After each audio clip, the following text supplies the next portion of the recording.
Hello everyone, my name is Apu Chandra Das. I am currently studying in Department of Economics, SAST, and I am currently in fourth year, second semester. So all of you are welcome to my channel. Today we will be dividing into mixed method research strategies.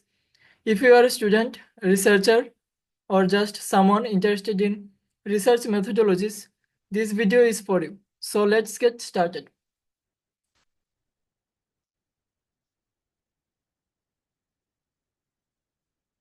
Mixed method research is a powerful approach that combines both quantitative and qualitative approach. So why do we use it? Because some research questions require both numbers and deeper insights. We can approach it in a sequential or concurrent way. So let's break it down. First one is the sequential explanatory design. This approach starts with numbers, collecting and analyzing quantitative data first. Then qualitative data is gathered to explain or provide context for those results. This is great when we need to clarify surprising trends found in the dataset. If we look at the diagram, we see that firstly, researchers gather numerical data through surveys, experiments, or statistical methods to identify patterns or relationships. After analyzing the quantitative results, qualitative data is collected through interviews or focus groups to explain unexpected outcomes or explore patterns in more depth. Finally, both datasets are integrated for a comprehensive interpretation. This approach is beneficial for clarifying statistical trends and enhancing research depth, but can be time-consuming due to its two-phase structure. It is particularly useful when researchers want to explain the why behind quantitative findings, such as understanding employee dissatisfaction after a survey reveals low job satisfaction.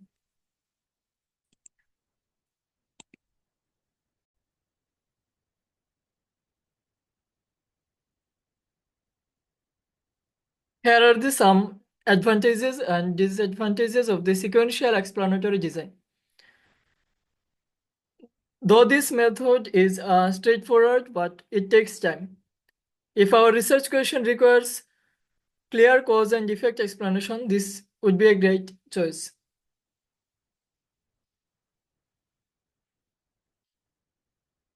The next strategy is the sequential exploratory strategy. Here, we do the exact opposite of the previous one. We start with qualitative data, such as interviews or focus groups, and then use quantitative methods to test or generalize those findings. This is helpful when we are building theories or creating new research tools.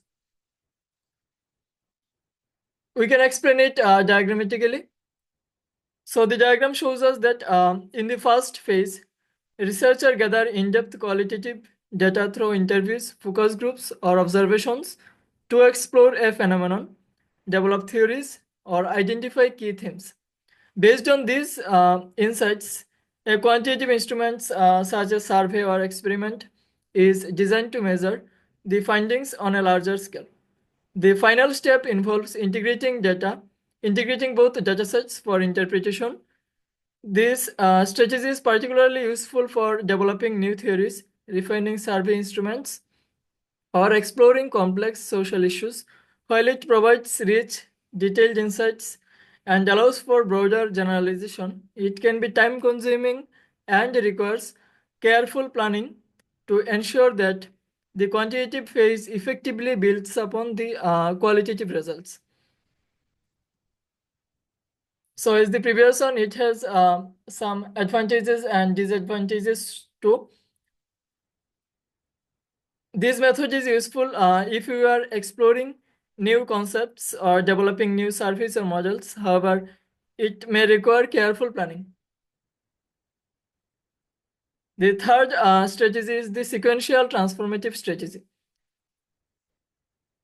This approach is unique because it is guided by a theoretical lens, such as feminism, race theory, or social justice perspectives. The order of data collection depends on the research question, but the goal is often to highlight issues affecting marginalized communities. So here the figure shows us that the key feature of this strategy is the research that is driven by a transformative perspective, often aiming to advocate for marginalized groups or address complex social issues. The first phase is qual or quant, provides initial insights, while the second phase, quan or qual, deepens the understanding or tests the findings. Finally, both datasets are integrated to inform social change or policy recommendations. This approach is advantageous for aligning research with transformative goals and providing a comprehensive understanding of social issues, but it can be challenging as the theoretical focus may overshadow methodological decisions, and practical applications may require careful planning. So this slide shows us the advantages and some disadvantages of the sequential transformative strategy.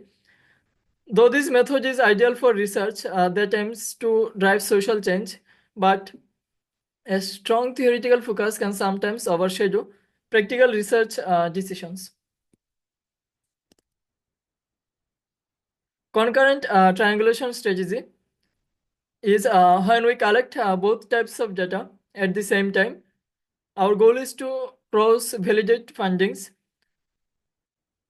If both sets of data align, we gain confidence in our results. If they differ, we explore why.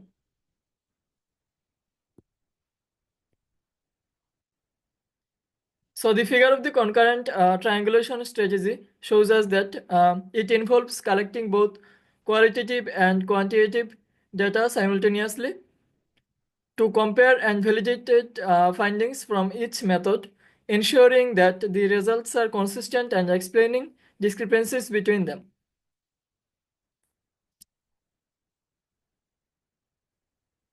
Though this method is efficient, but it requires expertise in integrating both data types.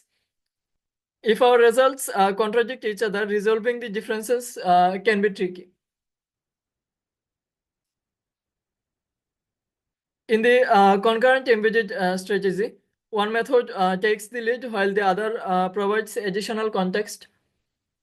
For example, a large-scale survey might include a few interviews to add depth to the data.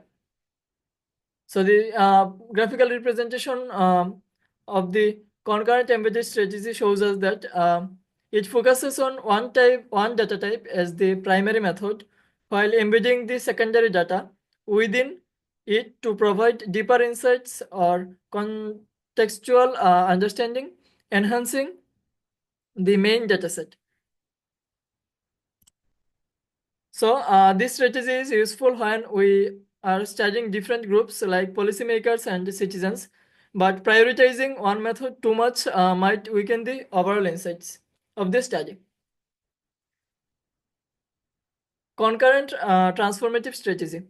Finally, we have the concurrent transformative strategy. Here, data collection happens simultaneously, but the research is driven by a theoretical perspective, like human rights or sustainability.